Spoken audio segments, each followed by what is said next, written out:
ये राइडर गाड़ी में बहुत से भाइयों को समस्या आ रही, इंजन की आवाज़ क्यों आती है, इस आवाज़ में क्या प्रॉब्लम है, इसको अपन पूरा ये इंजन की आवाज़ सुन सकते हैं। क्या आवाज़ आ रही है इंजन में, किट किट किट किट की भाई 60 की स्पीड में भी आती है। इसलिए अपन आपको पूरा खोल के दिखा रहे इस इंजन की आवाज़ में। ये इसका टाइमिंग चेन खराब है, इसका पूरा पूरे सा अपन खोल रहे हैं, आपको दिखा रहे हैं। ये पूरा टाइमिंग में चैन खोलने के बाद भी अपन, है ना, ये टाइमिंग चैन ये नया लगा दिए हैं। इसका टाइमिंग चैन भी है और इसका कटोरा भी ख़राब हो चुका है।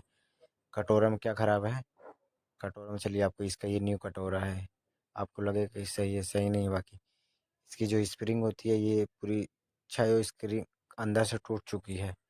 ये कटोरा का प्राइस है इसका 2098 रुपये। अच्छी वीडियो लगी सब्सक्राइब एंड फॉलो करें मुझे। धन्यवाद।